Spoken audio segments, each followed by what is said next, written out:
Good morning.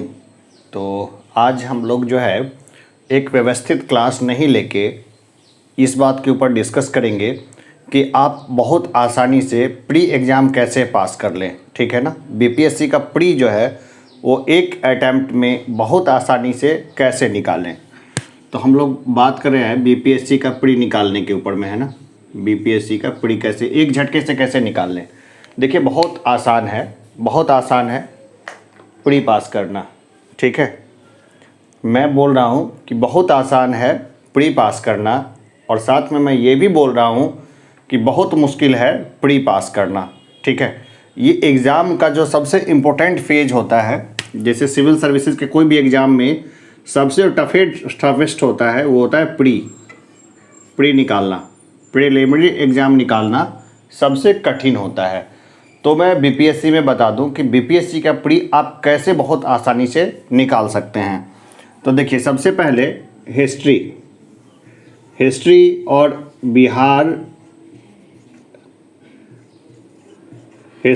और बिहार का section अगर दोनों को मिला दें तो दोनों से आने वाले क्वेश्चन की संख्या जो हो जाती है ना, यहाँ से 40 से 60 क्वेश्चन तक पूछे जाते हैं और यहाँ एवरेज 20 क्वेश्चन पूछे जाते हैं। ठीक है ना।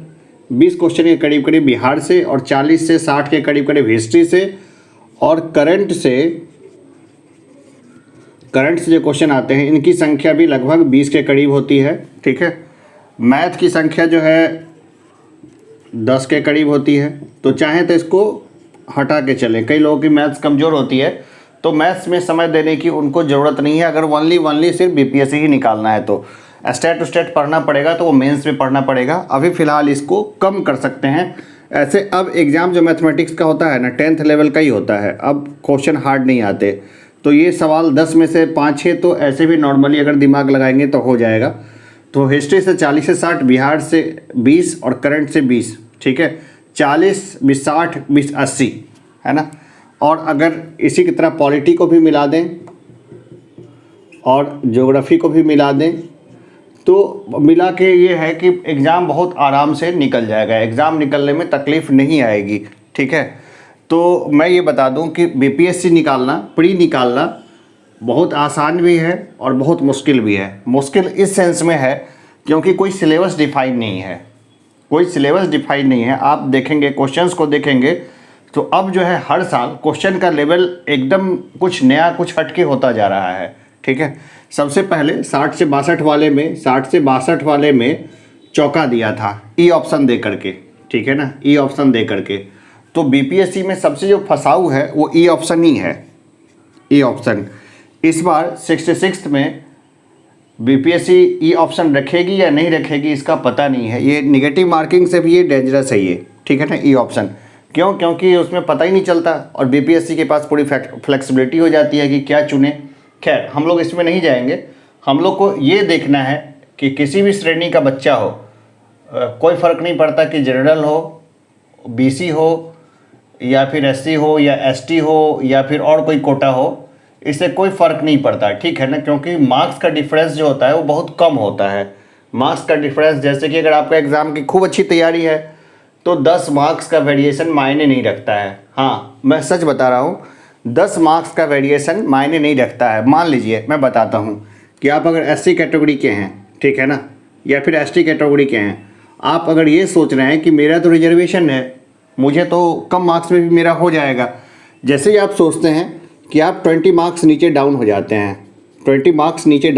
हैं, और जो भी टीचर ये बोलते हैं कि हाँ शेड्यूल कास्ट को 10 नंबर कम में या 5 नंबर कम में सिलेक्शन हो जाएगा, तो गलत तरीका है बोलने का।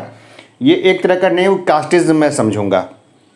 ठीक है, कोई फ़र्क नहीं पड़ता कि आप किसी भी कैटेगरी के हों। ठीक है ना, या इवन अभी ईडब्ल्यूएस आई है, ईडब्ल्यूएस कैटेगरी के। ठीक है ना, ईडब्ल्यूएस कैटेगरी के मार्क्स काफ़ी कम पे सिलेक्शन हो रहा है, बहुत ज़्यादा कम पे सिलेक्शन हो रहा है। खैर मैं इनको भी नहीं मानूंगा क्योंकि यहाँ पर भी लोग पढ़ने लगेंगे तो उनका भी हो जाएगा। खैर यहाँ पर जो है तमिलनाडु बोर्ड में देखिए तो 61 था कट ऑफ एससी का, 61 था कट ऑफ जनरल का, और 61 था कट ऑफ जो है वो मतलब ओबीसी का, और 61 था कट ऑफ एसटी का। ठीक है ना, तो ये था एसबीआई तमिलनाडु बोर्ड का एग्ज़ाम पीओ का। और यहाँ पे ईडब्ल्यूएस का कट ऑफ जो था वो ओनली 28 मार्क्स था। ठीक है, तो खैर इसमें नहीं जाना है, इसमें पढ़ना ही नहीं है, क्योंकि इसमें पढ़ने का स्टूडेंट को कोई फ़ायदा ही नहीं है। ये तो गवर्नमेंट की पॉलिसी है, गवर्नमेंट की पॉलिसी को बाद में विरोध कर लेंगे, पहले तो एग्ज़ाम निकालें। तो भाई किसी भी कैटेगरी के बच्चे हों, कोई भी कैटेगरी का बच्चा हो, ठीक है ना, अगर इस सेक्शन को खूब अच्छा रखता है, इस सेक्शन को खूब अच्छा रखता है और इस सेक्शन को खूब अच्छा रखता है, खूब अच्छे तरीके से, ये हिस्ट्री जो है वो 12 दिन में कंप्लीट हो सकता है अच्छे तरीके से, पूरा बढ़िया तरीके से। ये जो है 10 दिन में कंप्लीट हो सकता है बहुत अच्छे तरीके से। करंट को भी देखें तो करंट भाई डेली पढ़ने की चीज़ है, इसके लिए मैं कोई टाइम फ्रेम नहीं बताऊंगा, ठीक है ना। इसको डेली पढ़ने का चीज़ है ये, इसको हर दिन जो है 1 आवर देना चाहिए, रोज़ 1 घंटा देना चाहिए कम से कम। करंट अफेयर्स को लेकर के आसपास का जो दैनिक जो गतिविधि हो रही है, कुछ भी हो रहा है, उसमें तरीके कम से कम एक डेली न्यूज़पेपर रोज़ पढ़ना ही पढ़ना चाहिए, ठीक है ना। डेली न्यूज़पेपर जो है एक बिहार का और एक नेशनल लेवल का रोज़ पढ़ना चाहिए। मैथमेटिक्स इच्छा है तो थोड़ा बहुत देख लो, इच्छा है तो छोड़ दो, नहीं इच्छा है तो अगर बीपीएससी ही है तो पॉलिटी से जो क्वेश्चन आएंगे सारे क्वेश्चंस मैं यहीं करा दूंगा, ठीक है ना। यहाँ से भी 10 से 15 क्वेश्चन बीच आ जाते हैं, यहाँ से भी 10 से 15 क्वेश्चन मिल जाते हैं, ठीक है ना। तो ये सारे सेक्शंस की तैयारी मैं यहीं करा दूंगा। मैं आज तो नहीं, लेकिन कोशिश करूँगा कि कल जो है वो रूटीन के बारे में प्रॉपर वे में डिस्कस कर लूँ। मुझे कॉमेंट बॉक्स में बताना कि क्या चाहते हो, कि हिस्ट्री की सीरीज चलाएँ और 12 दिन में 15 दिन में हिस्ट्री ख़त्म कर दें पूरी की पूरी, फिर इसके बाद बिहार सेक्शंस पे आएँ, 10 दिन में पूरा बिहार का ख़त्म कर दें, या फिर आज हिस्ट्री पढ़ाऊँ, कल बिहार का पढ़ाऊँ, परसों करंट का पढ़ाऊँ, इस तरह से पढ़ाऊँ। मुझे कमेंट बॉक्स में बताना। दूसरी चीज़, भले इस चैनल को 2 ही बच्चे देख रहे हों, भले एक ही बच्चा देख रहा हो, ठीक है ना, लेकिन मैं देखता हूँ 15-20 तो नॉर्मली देख ही लेते हैं, ज़्यादा देखें तो बहुत अच्छा है। तो मैं इसमें ये बता दूँ कि जो भी देख रहे हो बेटा, उसको हर हाल में ना प्री तो निकालना ही निकालना है ना। प्री निकालना तुम्हारी सफलता को मैं अपनी इज्जत के साथ जोड़ता हूँ, क्योंकि पिछली बार मैंने जो गेस्ट दिया था ना, तो मैं बहुत रेगुलर था चैनल पे, ठीक है ना। तो उस समय जो था मेरे 34 स्टूडेंट्स जो हैं उन्होंने क्लेम किया था कि वो प्री उन्होंने निकाला है, और अनऑफिशियली लगभग 100 से ऊपर स्टूडेंट्स ने बोला था।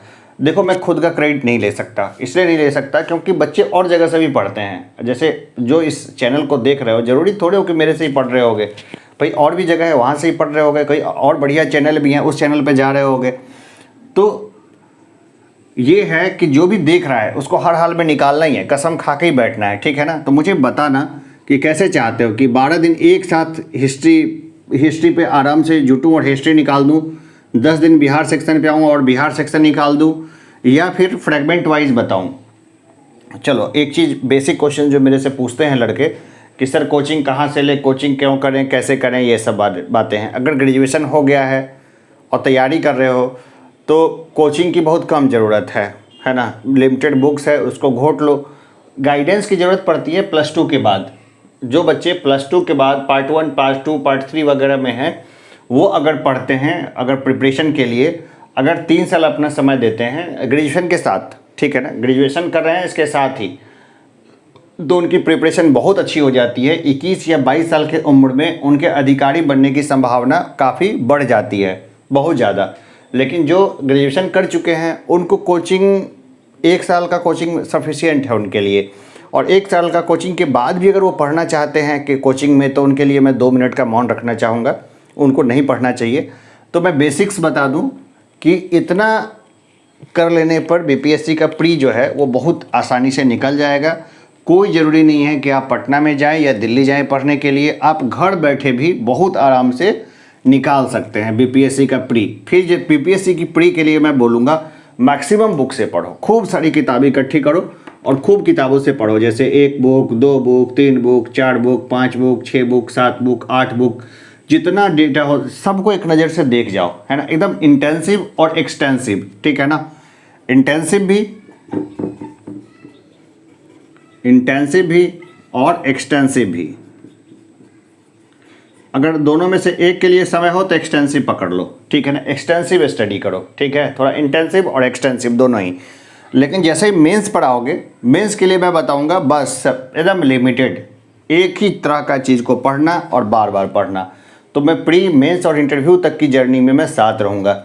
अभी भी कई स्टूडेंट्स मेरे जो इंटरव्यू दे रहे हैं तो मैं उनके भी साथ हूँ, और मैं उनको बिल्कुल नहीं बोलूँगा कि मॉक टेस्ट ज्वाइन करने के लिए, ठीक है ना। कोई मॉक मत ज्वाइन करो, क्योंकि कई बार मॉक में जो बैठे होते हैं ना लोग, जो तुम्हारा मॉक ले रहे होते हैं, उन्होंने प्री भी क्वालिफाई नहीं किया हुआ होता है।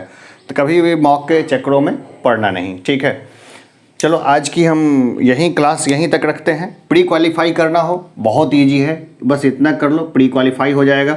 इसके अलावा क्या है, इंटेंसिव और एक्सटेंसिव स्टडी करो, कई सारे जगहों से पढ़ो, ठीक है ना। कोई कन्फ्यूज़न आए तो मुझे ज़रूर मेरे कमेंट बॉक्स में बताना। मैं अपने व्हाट्सएप नंबर नहीं डाल पा रहा हूँ अभी के कमेंट बॉक्स में, मैं बहुत चीज़ अपडेट नहीं कर पा रहा हूँ, मेरी व्यस्तता है, मैंने बाहर का प्रोजेक्ट भी उठाया हुआ है और भी काम है, तो मैं जल्द ही उन सब कुछ अपडेट कर दूंगा यूट्यूब के ऊपर में, ठीक है ना। तो अभी के लिए इतना ही रखें आज के लिए। मुझे बताना कि रूटीन कैसे बनाना है, जैसे बता दोगे रूटीन मैं वैसे प्रिपेयर कर लूँगा, ठीक है। तो आज के लिए इतना ही रखते हैं, धन्यवाद।